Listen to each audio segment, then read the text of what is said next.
Estamos un miércoles en la casa del Señor. Bienvenidos al Tabernáculo Maranata, Pearland, Texas. Seguimos con los estudios del libro de los Hechos. Estamos estudiando este libro maravilloso. Ahora ya estamos en el capítulo 4 y hoy vamos a leer del versículo 7 al versículo 12 en el libro de los Hechos. Estamos en un estudio bien interesante. Venimos de ver cómo en el segundo sermón de Pedro y Juan se habían convertido una muchedumbre de unas 5,000 hombres. Mientras ellos explicaban los milagros, el milagro de sanidad de un cojo, y enseñaban al pueblo sobre la resurrección de Jesús.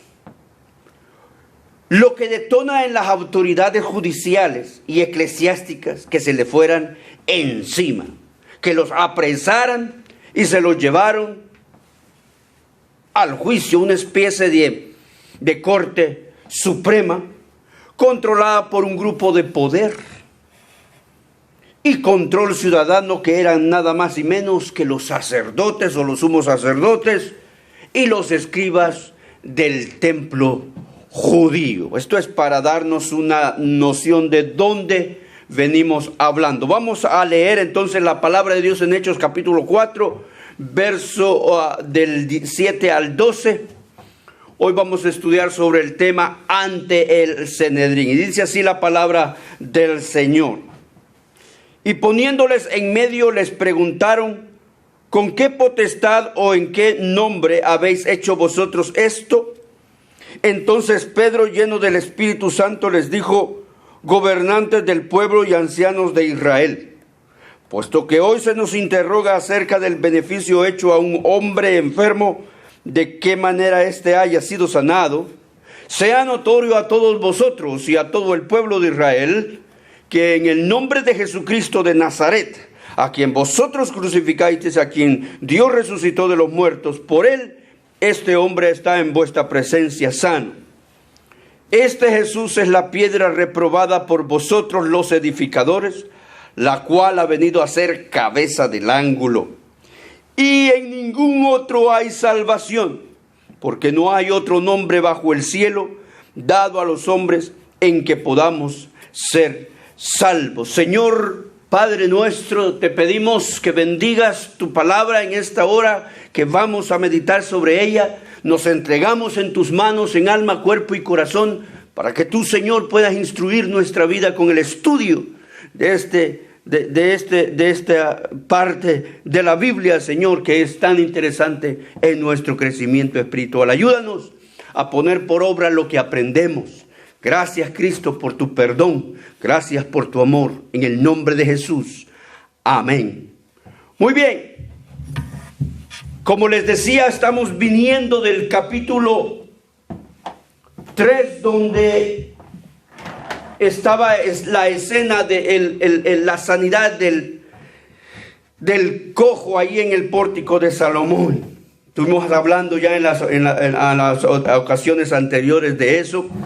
Pero en esta ocasión, la última vez que platicamos, nos quedamos con la escena de que los habían tomado presos a Juan y a Pedro, porque estaban precisamente enseñando a la gente a viva voz, con todo de nuevo, con mucha emoción, la resurrección de Jesucristo, quien era el que había consumado, el que había llevado a cabo la sanidad de este hombre. Los tenía alarmados a las autoridades del templo. Y en esta ocasión los han llevado hasta el Sanedrín. Muy bien. Ahora, si nosotros vamos al versículo 7, vamos a encontrar lo que está sucediendo adentro de ese recinto. Mire el versículo 7 y dice: y poniéndoles en medio les preguntaron: ¿con qué potestad o en qué nombre habéis hecho vosotros esto? Les empezaron a interrogar. Realmente no tenían de qué acusarlos.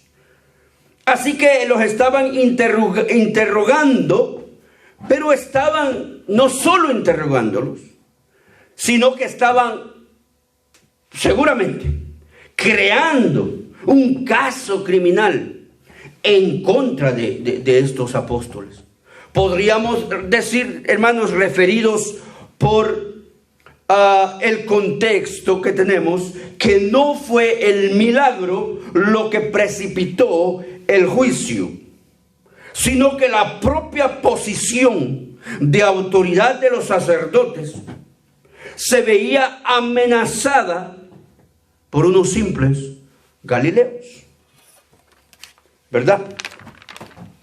Usted puede, si recuerda lo que estuvimos hablando el miércoles pasado, cómo estos sacerdotes se habían adueñado de una posición donde les permitía asolapar un estilo de vida que realmente no estaba contemplado en los planes de Dios cuando instituyó el sacerdocio.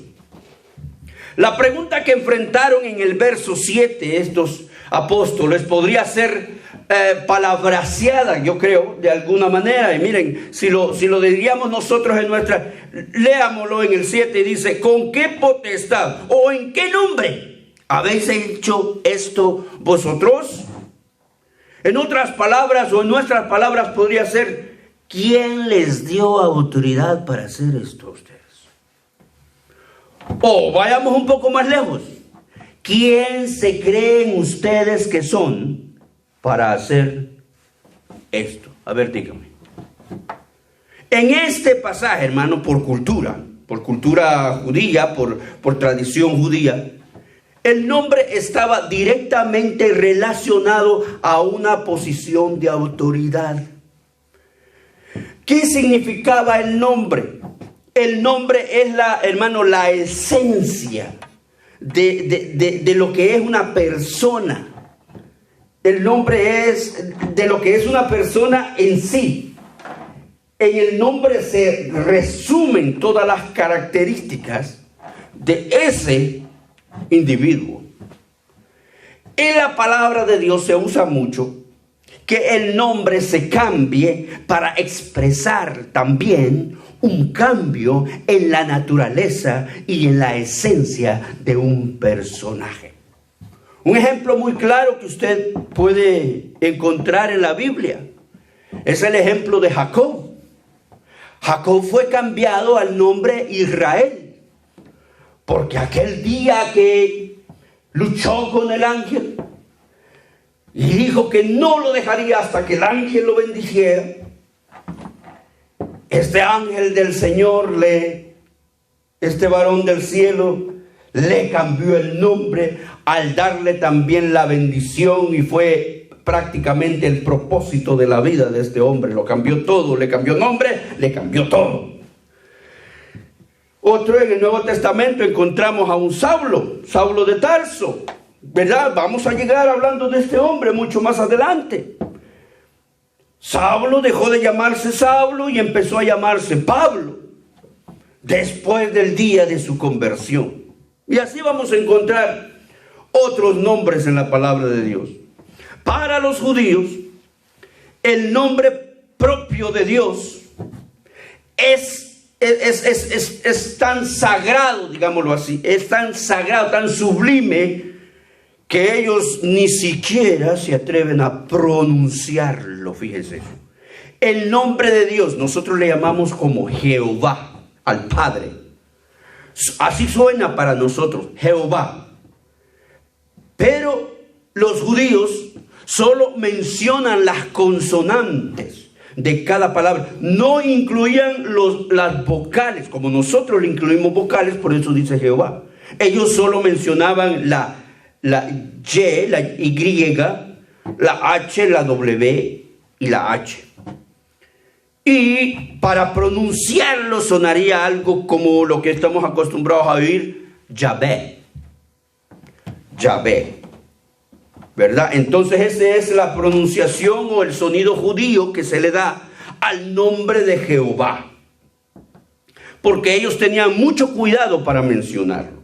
Volviendo al versículo 7, hermanos, que está súper interesante.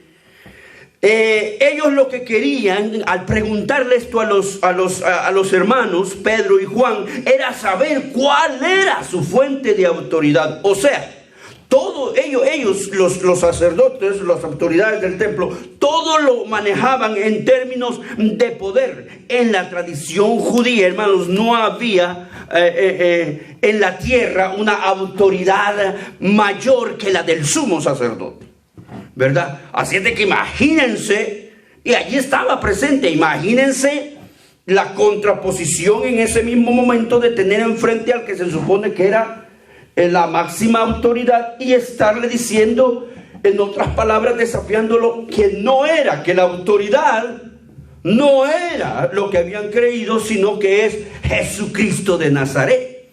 Ellos realmente pretendían, hermanos, desacreditar el mensaje de los apóstoles si no concordaba con la realidad, entre comillas, que ellos enseñaban en el templo. Así es de que este juicio, por eso les decía al principio, más que ser un juicio, iba a ser la creación de un caso para considerarlos a ellos que estaban transgrediendo algo. Realmente no estaban transgrediendo nada, bendito sea Dios, como vemos en la palabra.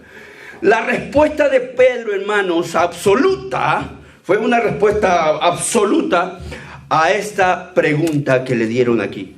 Y la vamos a encontrar bien descrita en el versículo 12, ya vamos a llegar ahí.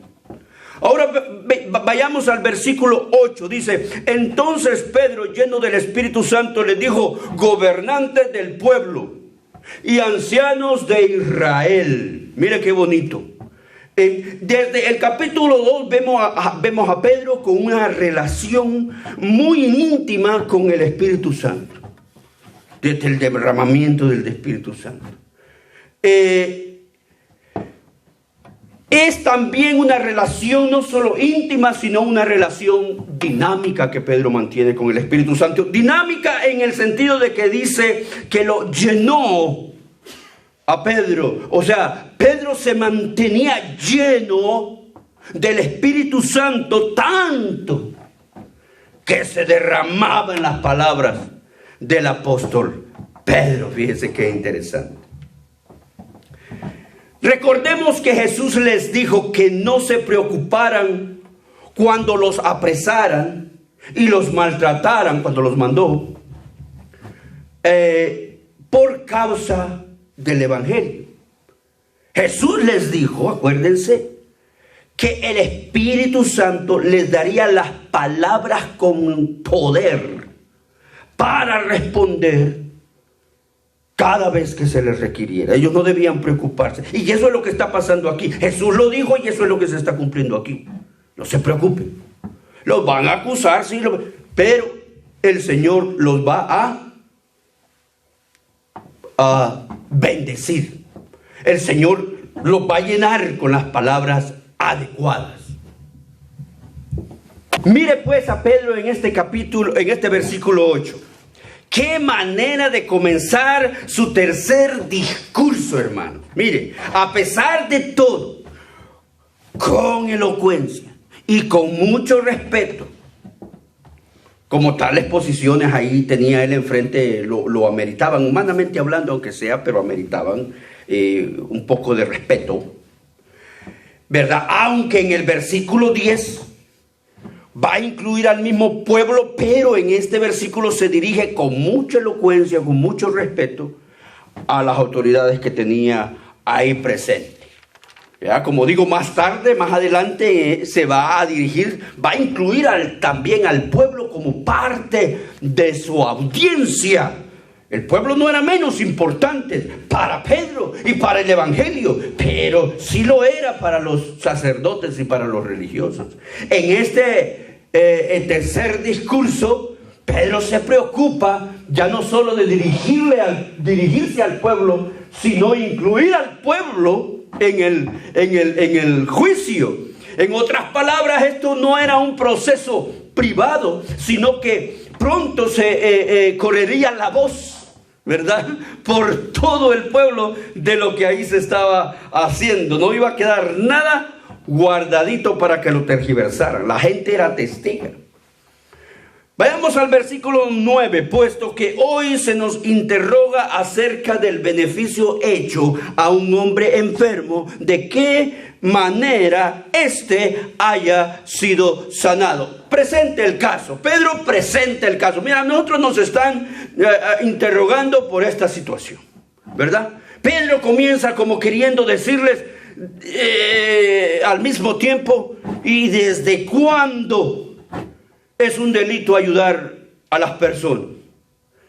¿Desde cuándo es un delito sanar a un paralítico? Los confronta. Podríamos atrevernos a decir que Pedro comienza a contestar en un tono hasta irónico. Sorprendentemente, ¿verdad? ¿Y por qué sorprendentemente? Bueno, recuerde que en el juicio más notable anterior en el Sanedrín, que fue el juicio contra Jesús, ¿verdad? Este mismo Pedro que ahora está hablando con tanta gallardía, actuó cobardemente, ¿se acuerda? Que andaba escondidito por ahí y negó a Jesús 3 veces. Pero ahora, hermano, su postura es diferente. Es de un valiente defensor del Evangelio de Jesucristo. Mire qué interesante. Pedro y Juan se estaban prácticamente jugando la vida ahí, porque si bien es cierto que este Sanedrín no podía condenarlos a muerte, dijimos en la reunión pasada que podían litigar fuertemente, influir muy determinantemente para que llegaran a ser condenados a muerte y ejecutados por las autoridades romanas. Pero esta vez no estaban dispuestos estos apóstoles a dejarse intimidar, sino a confiar totalmente en el valor que les infundía el Espíritu de Dios en ellos. Amén. Gloria a Dios. ¿Verdad? Siente que es una diferencia de escena cuando estás solo con tus fuerzas y cuando estás con las fuerzas de la presencia de Dios en tu vida. Es una escena diferente. Vamos al verso 10. Sea, dice, notorio a todos vosotros y a todo el pueblo de Israel, que en el nombre de Jesucristo de Nazaret, a quien vosotros crucificasteis y a quien Dios resucitó de los muertos, por él este hombre está en vuestra presencia sano. Se los está hasta señalando. ¿Con qué autoridad? A mí me gusta la posición de Pedro. Ese carácter que este hombre tenía aquí se está luciendo. Y no importa lo que le va a pasar, pero si ustedes preguntaron, déjenme contestarle. La Biblia dice que fue Jesucristo y la fe en Cristo lo que sanó a este hombre.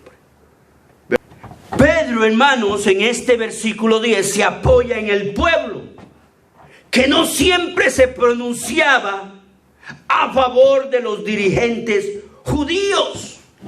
Los judíos sabían que salud y bienestar solo provenían de Dios. Fíjense, ellos, esa era prácticamente lo que la religión enseñaba en todos los niveles.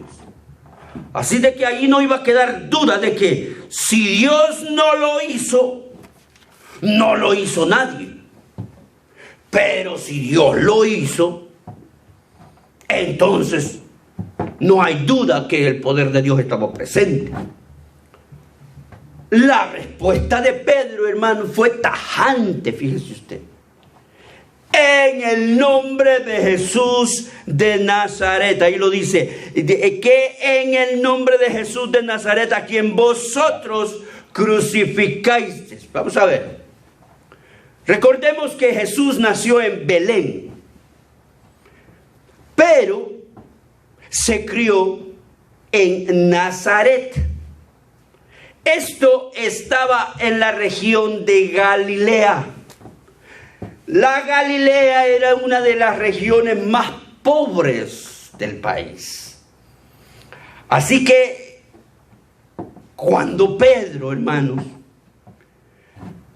dice que fue en el nombre de Jesús, cuando Pedro se refiere a Jesús, es como estarle diciendo, ese Jesús que es nuestro Jesús. Ese Jesús que es nuestro Jesús. Ese Jesús de Nazaret que olía a pescado como nosotros, que padeció necesidades y precariedades junto a nosotros. Este hombre que ustedes despreciaron, ese no es nuestro Jesús. Sanó a este hombre. Y aunque ustedes no lo quieran creer, así es el asunto. ¿Qué desafío está mandándoles Pedro a estos señores del Sanedrín? ¿Verdad? Qué gallardía, qué poder el que tiene adentro de sí.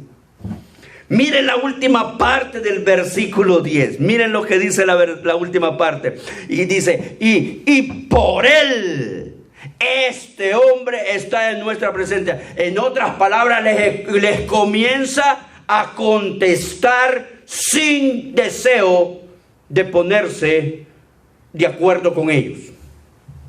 O lo entienden o lo entienden. Una respuesta, hermanos, contundente. Por él, sin miedo, con toda seguridad, no hay duda. Fue Jesús. Si Dios no sana, no sana a nadie. Si Dios no liberta, no liberta a nadie. En otras palabras, Pedro y Juan estaban cambiando su papel de acusados por un papel de acusadores al mismo tribunal. Más arribita dice, a quien ustedes, a quien vosotros crucificasteis. Qué valor, hermanos, de Pedro y de Juan. Qué valor cuando una persona es llena del poder del Espíritu Santo. Es como desafiarlos cara a cara en una situación de la que realmente estos grandes conocedores de las Escrituras y de ciencia y de muchas cosas sobre la demás ignorante gente no podían defenderse. Aprendamos algo. En el antiguo griego, hermanos, la palabra sanidad y salvación es la misma. Es la palabra griega sozo, con S primero y Z después. Sozo.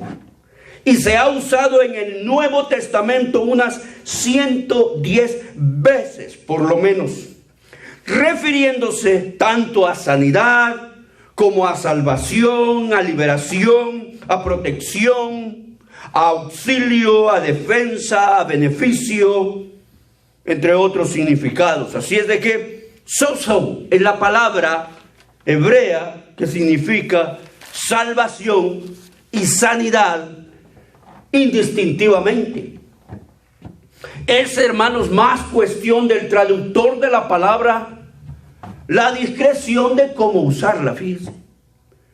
Pero por eso, hermanos, es que ahora, cuando yo leo esto y se los quiero comentar, es que por eso es que ahora comprendo mejor cómo es que Jesús lo decía. Y pareciera que era incongruente. Cuando sanaba decía salvaba, y cuando salvaba decía sanaba.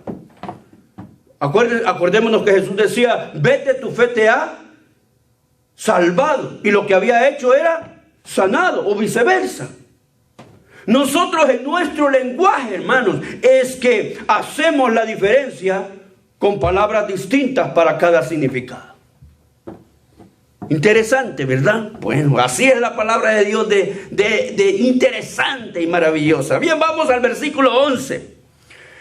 Y empieza a ponerse mejor todavía el discurso. Empezamos a llegar al centro del discurso. Y dice, este Jesús es la piedra reprobada por vosotros. Una vez más los acusa, por ustedes, los edificadores, la cual ha venido a ser cabeza del ángulo, la piedra angular. Pedro usó las palabras del mismo rey David que ellos conocían, que ellos respetaban.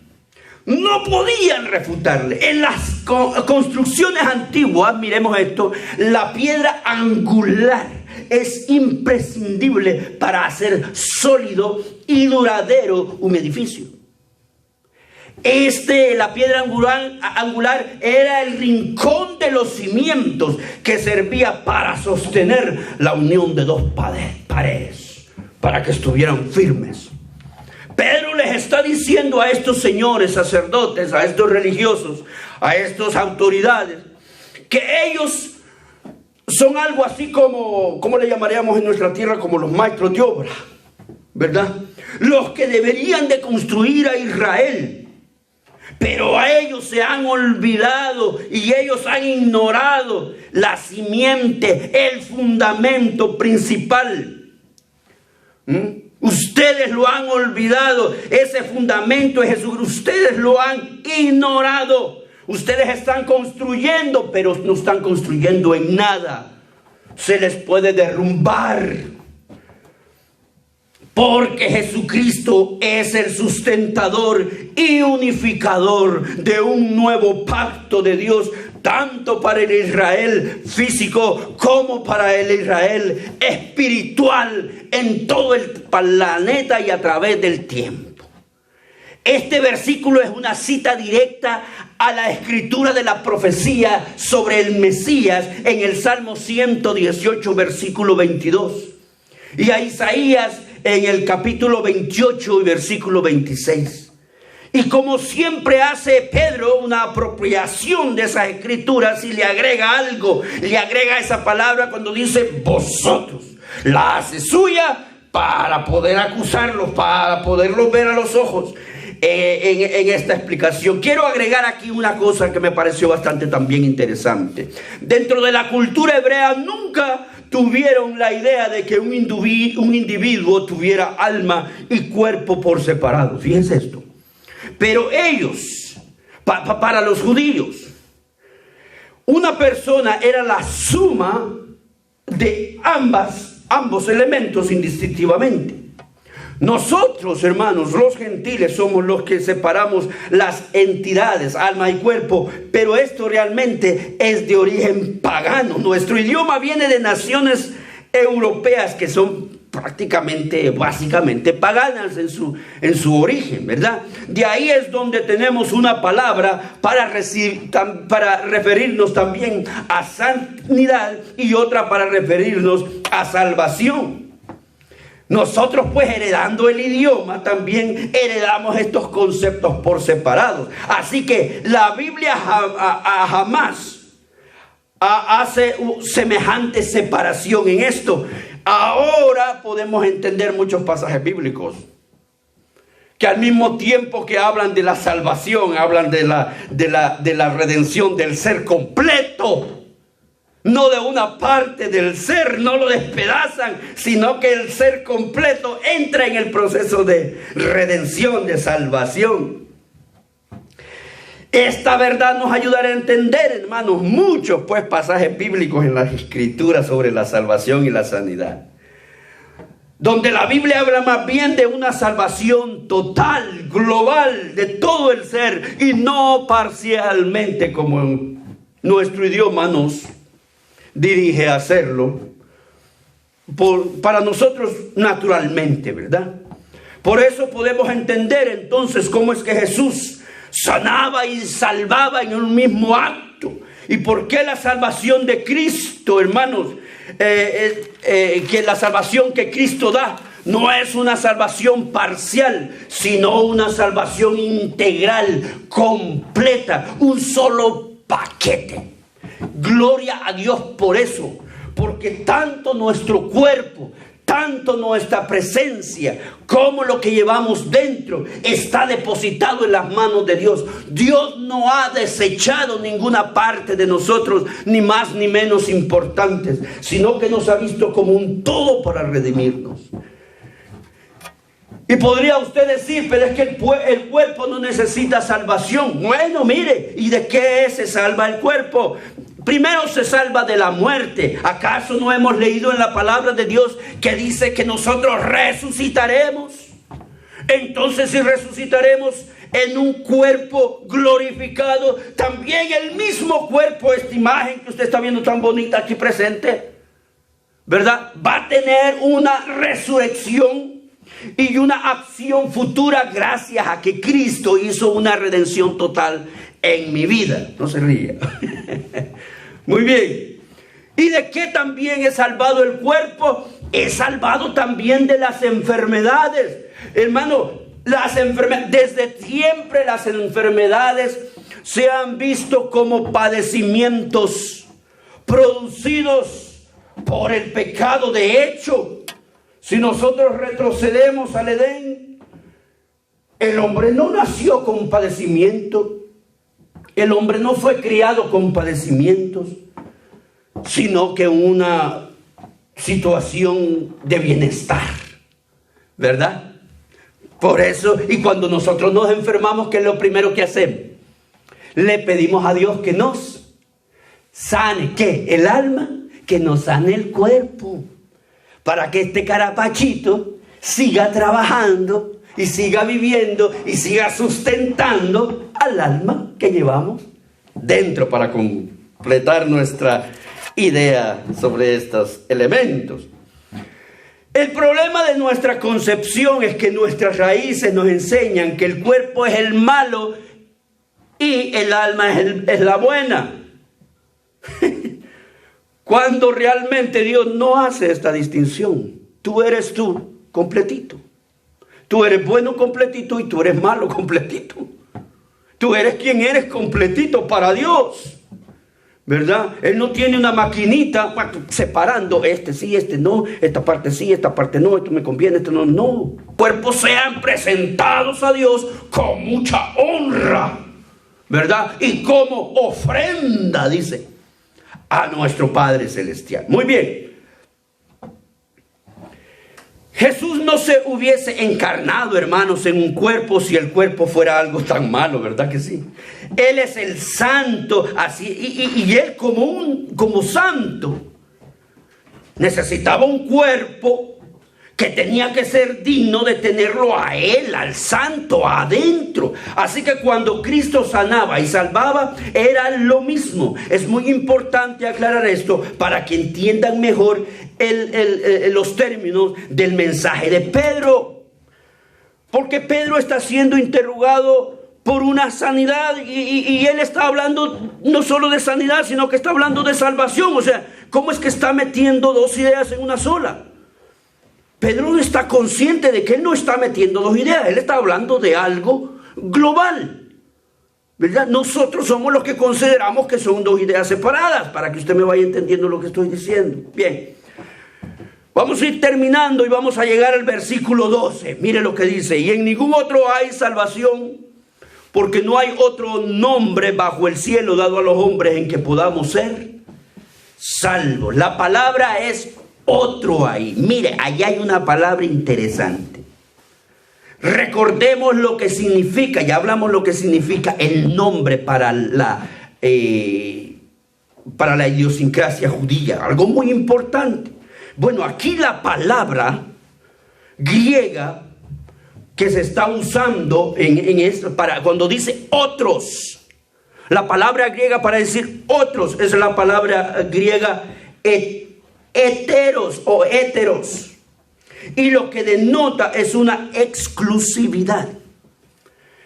En otras palabras, no hay alternativas, no hay más opciones, no hay opiniones, no hay otro nombre, dice aquí la palabra de Dios. No está dejando espacio para nada Mas esta es la respuesta de Pedro. Aquí no están ustedes los sacerdotes, no está la religión, no está nadie, solo Jesucristo. Por eso es que nosotros cuando predicamos que la religión no lo va a salvar, que el ministerio no lo va a salvar, el ministro no va a hacer nada por usted, que Cristo no es una religión, que Cristo es el camino, la verdad y la vida, y no hay nadie como el que pueda hacer la obra de salvación en la vida del hombre. Jesucristo es el único libertador, sanador y salvador, hermanos, para todos. Por eso es que, aunque probemos 1000 caminos, solo en Jesucristo lo vamos a encontrar todo. Y esto es nuestro evangelio, donde quiera que el cristiano se pare. Si quiere encontrar otra cosa, rebúsquese. Pero en la Biblia nosotros encontramos a un Cristo que encierra todo lo que el hombre necesita para vivir. Sería bueno que para la hora de evangelizar usted usara este versículo. Puede aprendérselo de memoria y usar este versículo. Este versículo va a desarmar a aquellos que le quieran decir que se necesitan hacer obras para salvarse, aquellos que quieran decir que necesitan, que su religión les ha dicho, aquellos que han cambiado la Biblia a su manera. Use este versículo para desarmar a cualquiera, porque no hay otra forma de redención sino el nombre bendito de nuestro Señor Jesucristo. Pedro afirma que hay una autoridad superior a la del sumo sacerdote, y lo tiene enfrente. Al sumo sacerdote lo tiene enfrente y se lo está diciendo: hay alguien más grande que tú. En otras palabras, tú no eres nadie. En esta situación y en la vida interna del hombre no eres, en la situación de salvación, como ustedes lo han predicado, ustedes no son nadie. Pueblo, y ahí tiene al pueblo enfrente y le dice: dejen de pagarles a estos por salvarse. Denle en su vida a Jesucristo. Es una declaración, esta, hermanos, es una declaración universal de la doctrina apostólica, que la salvación que Dios ofrece a todo ser humano solo se logra por medio de nuestro Señor Jesucristo. Amén. Y allí no hay más que discutir. Y yo cierro este estudio de hoy diciéndoles: si alguien más trae un evangelio diferente, sea llamado, ¿cómo dice la Biblia? Anatema. Gloria a Dios, hermanos. Gracias por estar en el estudio de hoy. Antes de cerrar, queremos invitar a alguna persona que nos ha escuchado, si desea meter su vida en esa cobertura que da Jesucristo, nosotros le invitamos a que lo reciba en su corazón como su suficiente Salvador personal. Si gusta repetir con nosotros las siguientes palabras, dígale así: Señor Jesús, yo te recibo hoy como mi único y suficiente Salvador personal. Yo creo que eres Dios, que moriste en la cruz por mis pecados y que a la diestra del Padre, Señor, estás pronto a volver. Pues, Señor, yo quiero irme contigo. Gracias por salvar mi alma hoy. Bendito sea, Señor, en el nombre de Jesús. Amén. Muy bien.